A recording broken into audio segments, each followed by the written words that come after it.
மின்சாரத்துறையோட ஒரு நாள் வருமானம் என்னன்னு தெரிஞ்சா நீங்களே ஆச்சரியப்படுவீங்க. அது மட்டும் இல்லாம தமிழ்நாடு மின்சாரத்துறை வாரியத்தோட ஒரு நாள் செலவு என்னன்னு இந்த வீடியோல பார்க்கலாம். இப்போ மின்சாரத்துறை லாபத்துல ஓடுதா இல்ல நஷ்டத்துல ஓடுதா அப்படிங்கறத இந்த வீடியோவோட கடைசியில நீங்களே தெரிஞ்சுக்குவீங்க. வீடியோவை ஸ்கிப் பண்ணாம முழுசா பாருங்க. இந்த மாதிரி தகவல்களை தெரிஞ்சுக்கிறதுக்கு நம்ம சேனலை லைக் பண்ணிட்டு சப்ஸ்கிரைப் பண்ண மறந்துடாதீங்க. தமிழ்நாடு மின்சாரத்துறை அதாவது முன்னாள் டான்ஜெட்கோ மற்றும் தற்போதைய டிஎன்இபி அமைப்புகள்ல சமீபத்திய நிதி தகவல்களை பார்த்தா வருடாந்திர வருமானம்னா சுமார் 70,000 கோடியிலிருந்து 1 லட்சம் கோடி வரை இருக்கிறதா தகவல் வெளியாயிருக்கு.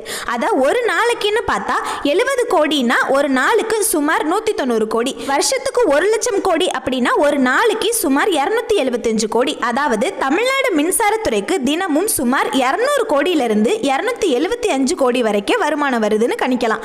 ஆனா இதுல மின்சாரம் வாங்குற செலவு, ஊழியர் சம்பளம், பராமரிப்பு, மானியம், கடன் வட்டி இது மாதிரி மிகப்பெரிய செலவுகளும் இருக்கிறதுனால முழு வருமானமும் லாபமா மாறாது.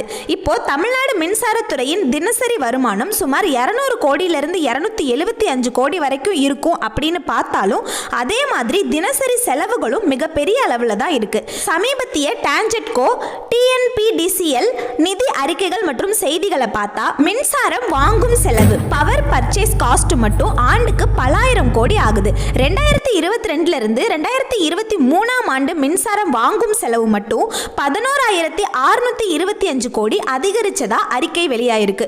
ஊழியர் சம்பளம் மட்டும் ஒரு ஆண்டுக்கு சுமார் 10,956 கோடி செலவாகியிருக்கு. கடன் வட்டி செலவு மட்டும் 13,450 கோடி வரைக்கும் போயிருக்கு. இதை தவிர மின் உற்பத்தி செலவு, நிலக்கரி, எரிபொருள், பராமரிப்பு செலவு, இலவச மின் மானியம், டிரான்ஸ்மிஷன், விநியோக இழப்புகள் இதெல்லாம் தனியா இருக்கு. இதெல்லாத்தையும் மொத்தமா கணக்கு பண்ணா வருஷத்துக்கு மொத்த செலவு சுமார் 90,000 கோடியிலிருந்து 1,20,000 கோடி வரைக்கும் இருக்கும்னு பல மதிப்பீடுகள் கூறுது. அதாவது ஒரு நாளைக்கு சுமார் 250 கோடியிலிருந்து 330 கோடி வரைக்கும் செலவாகுதுன்னு கணிக்கலாம். அதனால தான் தினமும் நூற்றுக்கணக்கான கோடி வருமானம் வந்தாலும் அதை விட அதிக செலவு மற்றும் கடன் சுமை காரணமாக தமிழ்நாடு மின்சார வாரியம் பல ஆண்டுகளாக நஷ்டத்தில் தான் இயங்கி வருது. இந்த வீடியோ உங்களுக்கு யூஸ்ஃபுல்லாக இருந்துச்சுன்னா நம்ம சேனலை மறக்காமல் லைக் பண்ணிட்டு சப்ஸ்கிரைப் பண்ண மறந்துடாதீங்க.